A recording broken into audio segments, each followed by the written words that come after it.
Strap into your DeLorean and accelerate to 88 miles per hour because we're talking about time travel.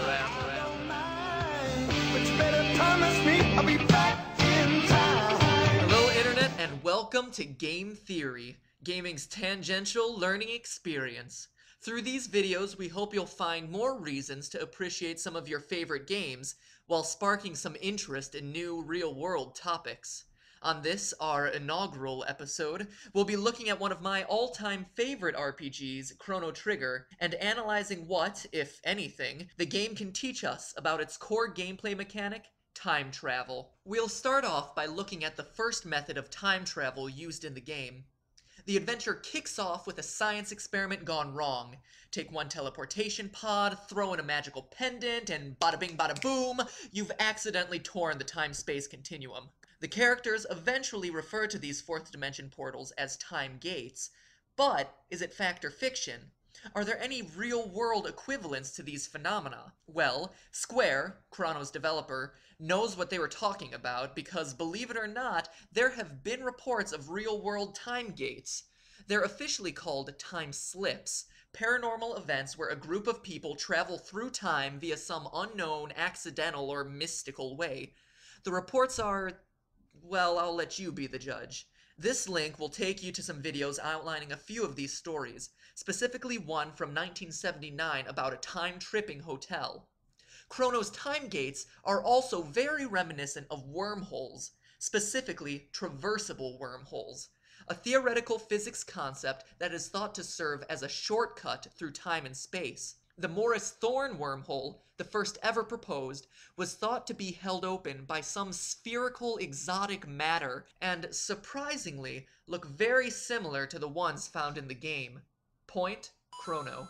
That covers one mode of transportation found in the game, but what about the time machine, the aptly named Epic? Well, to analyze this, we need to examine how it works, and to do that, let's look at its animation. When you set a course for another era, the Epic speeds up, presumably flies around the world because it disappears on one half of the screen only to reappear on the other side, and then vanishes into a flash of light.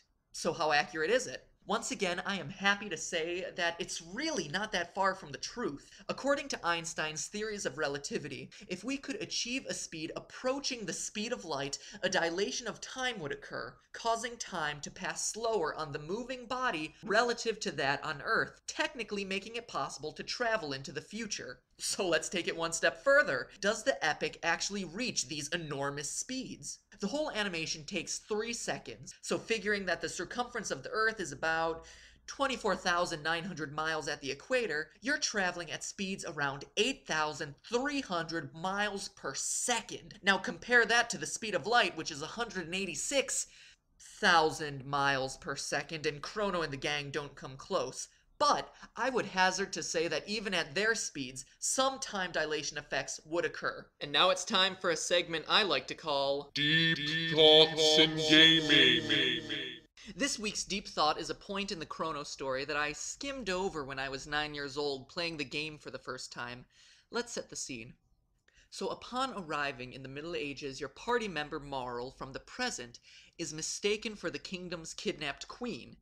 Thinking that their lost queen has returned, the medieval search party ends, thus ensuring the death of the real queen. As a result, Marl, who is really a princess and the descendant of the lost queen, disappears completely. In essence, what my impatient 9-year-old mind couldn't understand at the time was the game designers setting up what is called a grandfather paradox. It goes something like this. A time traveler goes back in time to kill his grandfather before the grandfather meets his future wife. This murder would then prevent one of the time traveler's parents from being born, and thus the time traveler himself from being born, which in turn means that he could never go back in time to kill the grandfather in the first place. Tricky, right? But what's it mean? Some use the grandfather paradox as evidence that time travel isn't possible, while others, like physicists Igor Novikov and Kip Thorne, resolve the paradox by proposing that any time travel must be self-consistent, that is, anything a time traveler does has always been a part of history, or in other words, that past events cannot be changed. only altered toward the same conclusion. So, when Chrono and the team rescue the real queen, they preserve the original timeline, but alter slightly the way it was achieved. There is, of course, a third option, the possibility of parallel universes and alternate timelines, but now is not the time to touch on string theory. We'll save that for when we talk about Kirby's Epic Yarn. And now it's time for my final thought. To this day, I love Chrono Trigger. The time mechanic is ingenious and brilliantly implemented, the story is epic, and the worlds you explore are all fully realized. But beyond that, we've seen today that it definitely provides a fairly accurate portrayal of time travel as it's currently envisioned. But here's the take-home question.